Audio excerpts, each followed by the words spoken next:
Hi everybody, welcome to our video on godliness. My name is Micheyla. I'm Niki. And today we're just going to touch on some quick definitions about godliness, the root of the word, as well as connecting it with some readings and some videos.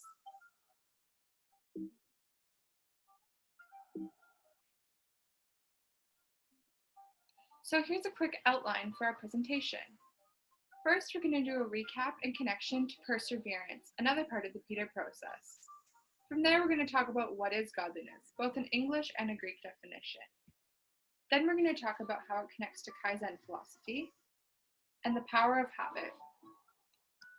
From there, we're going to talk about godliness in the workplace as well as in a business context, and a reflection on the canon of Yao. Then we're going to talk about godliness connection to the Peter process, ending it all with the conclusion and some discussion questions. As a quick recap from the previous topic of perseverance, we will see how perseverance ties into godliness. Perseverance in our daily lives will tie into godliness in our daily life by making small, positive choices, which in the end will definitely make a difference. Therefore, in order to achieve a godly life, one will need to have perseverance.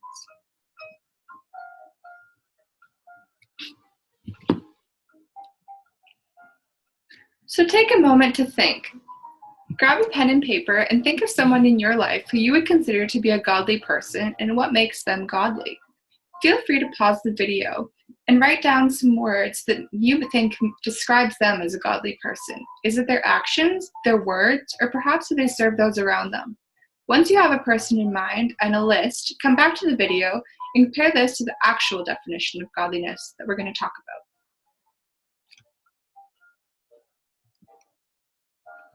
So what is godliness? Now that you have your own definition, let's take a look at what the root and history of the word is. Godliness defined in English is an adjective, meaning conforming to the laws and wishes of God, being devout or pious. Or it also means coming from God, meaning divine. Godliness defined in Greek means eusebeia, combining the words of nouns, meaning you, well, and sebomai, which is to be devout, meaning piety with a Godward attitude that does which is well-pleasing to Him. This is used in 2 Peter 3:11, stating, "Since everything will be destroyed in this way, what kind of people ought you to be? You ought to live holy and godly lives." Thus, there are two parts to godliness. First, there's the Godward attitude of reverence and respect, and second, there is also the doing of what is pleasing to God as the duty that we owe to Him. In order to have a full understanding of the word, we should also look at what the definition is of ungodliness.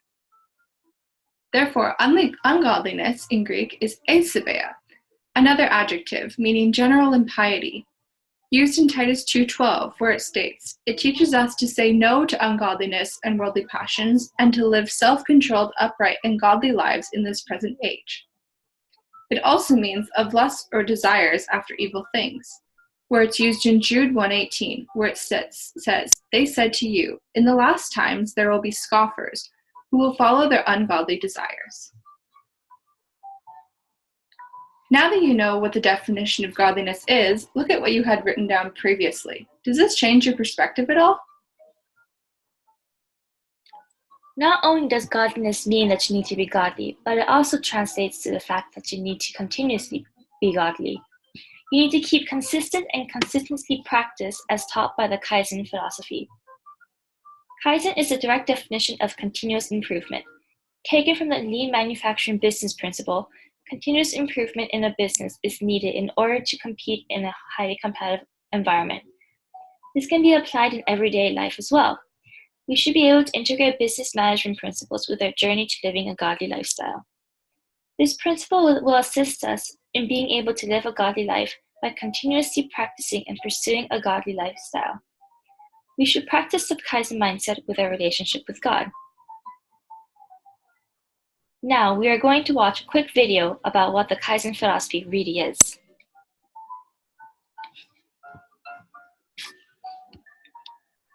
What is Kaizen? Kaizen means change for the better. It could be applied for problem solving, improve the standard. No process is perfect, and there is always room for improvement.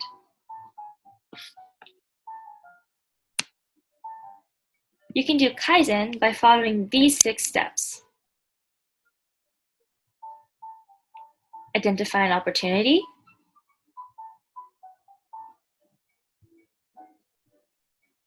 Observe the current situation. Explore new ideas involving people. Propose a new method and way to test it. Once approved, implement the method and track the results.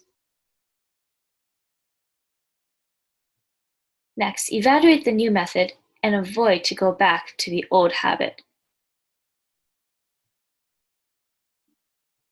Kaizen is also about improving the knowledge of the people and the trust of the group. Kaizen is also a way of thinking. You need it for lean implementation. Like you need water for trees to grow. Less Kaizen culture, less possibilities of success for lean.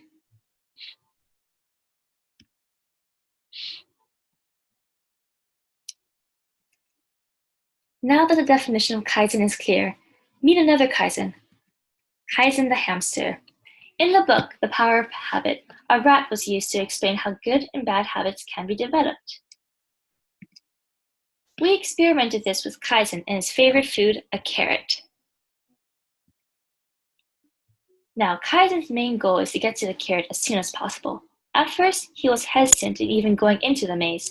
After a few tries, he was able to overcome this fear and step paw into the maze. His first attempt took 20 seconds to get to the carrot. Then the next time he took 16 seconds. Now, finally, on his 3rd try, he was able to get to the carrot in a mere 7 seconds. Now, this proves that with continuous practice, he knows exactly where the carrot is.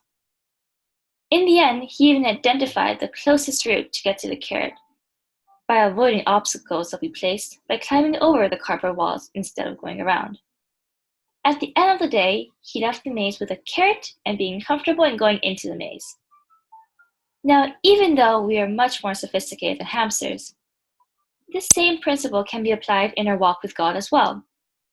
In order to live a godly life, we need to continuously take small steps, just like how Kaizen did.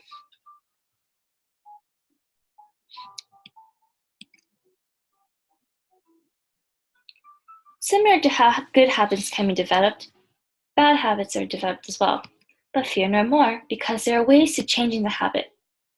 Establishing a habit consists of a cue, routine, and a reward. By simply identifying the cue and the reward, we will be able to change the routine. For example, if you wanted Kaizen to stop taking the same route to the carrot, we will set another route to be the routine, and still provide him with a cue of the fence coming up and the reward of the carrot. Not only should godliness be applied in our lives, but it should also be applied in the workplace as well. The article of the importance of trust within an organization asks if we should be looking at, can we do this or should we do this? A KPMG study found that in 2013, 75% of those surveyed recognized a type of misconduct within the organization.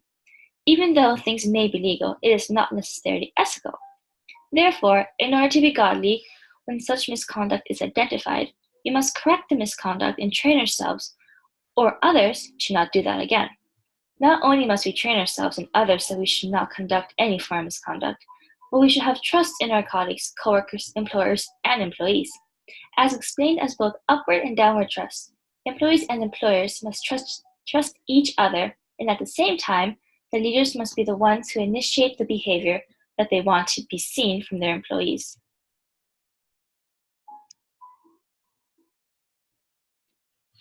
Now we're going to do a reflection on ethics and ethos, the buffering and amplifying effects of ethical behavior and virtuousness by Aaron Kaza, Brianna Barker, and Kim Cameron. This reading highlights the value of ethics and virtuousness, as well as making connections between scandal, change, and ethics and organizational performance. Looking at the continuum that it talks about in this study, there are 3 types of behavior. Unethical behavior, which is said to produce harm, violate principles, and does damage. ethical behavior, which is rule following in an absence of harm, and a step further is ethos, which is conditions that extend beyond the avoidance of harm or the maintenance of the status quo. Operating in high-velocity environments where rules and conditions changed constantly and did not provide a stable referent, people chose to create their own, and although their actions seemed unethical and harmful to some, within their own rationale that they had created for themselves, their actions made perfect sense. So ethos versus ethics, what's the difference? Ethics is to avoid doing harm. Ethos is the underlying standard of goodness that motivated the ethical rule. Overall, organizations that strive for ethos and with higher scores on virtue assessment significantly outperform organizations with low scores. Virtuous firms make more money, recover quickly and more fully from downsizing and other trauma, and also retain customers and employees more effectively. Further, they are also more creative and innovative. There's also a buffering effect. Individual virtuousness buffers against the dysfunction and illness, and similarly, organizational virtuousness buffers by contributing to the speed and effectiveness of recovery from setbacks. This connects to the Peter process. As it states, possess these qualities in increasing measures, and they will keep you from being ineffective and unproductive in your knowledge of our Lord Jesus Christ. Striving for the Peter process and implementing it in our daily lives helps us buffer from being ineffective and unproductive in serving God. Now we're going to do a reflection on the canon of Yao. This short article gives us a different perspective from another worldview and is about the start of Confucianism. It's believed to be about empires before societal dynasties. God has gifted us with this earth, and although we can never be godly, we can aim for godliness because we make sure we are taking care of his gift. In the case of Yao, he gave the right to look after the land to the right person rather than succumbing to social norms. In this sense, he is choosing who God chooses rather than who people choose. In order for the world to be shaped, we need to work with one another, just like how the brothers each had a designated task to do. This ties in with the fact that we need to trust one another, just like how trust is the underlying principle that will lead to a prosperous organizational culture. We also need to enforce rules on ourselves and others to do a periodic ethical test and to encourage the ethical actions. Connecting this to the Peter process, what does Peter say about godliness? His divine power has given us everything we need for a godly life through our knowledge of him who called us by his own glory and goodness. Through these, he has given us his very great and precious promises, so that through them you may participate in the divine nature, having escaped the corruption in the world caused by evil desires. For this very reason, make every effort to add to your faith goodness, and to goodness knowledge, and to knowledge self-control, and to self-control perseverance, and to perseverance godliness, and to godliness mutual affection, and to mutual affection love. For if you possess these qualities in increasing measure, they will keep you from being ineffective and unproductive in your knowledge of our Lord Jesus Christ. 2 Peter 1:3-8. Gary states in his book that the basic purpose of our creation is to represent God in some unique way. Godliness is considered to be more than another link in the process, but it's a milestone in our development. Overall, godliness is total character development. It's purposely sandwiched between perseverance and mutual affection, as it requires vast amounts of perseverance to pursue godliness throughout our lives. And godliness has great effect on how we as Christians and non-Christians can pursue mutual affection through community and discipleship.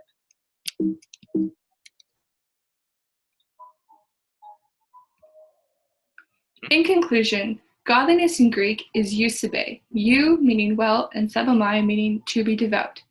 Looking at this, we've reflected on the power of habit, and looking at our hamster, routine creates habits.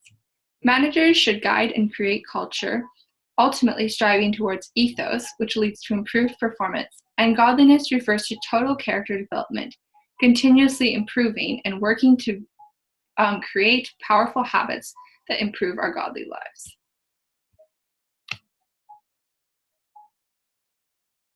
Now take a moment to reflect upon the following questions. Godliness requires continuous practice. Think of a personal experience that required you to form a habit, and how does this relate to the readings from The Power of Habit? What are some ethics that were discussed in the value of organizational virtue? Do these ethics align with a Christian worldview? Can you think of a person that acted ethically but is or was not necessarily godly? Does being ethical mean that you are a godly person? Spend some time to think about each of these questions and then come play our Jeopardy game to test your understanding. Thanks for watching!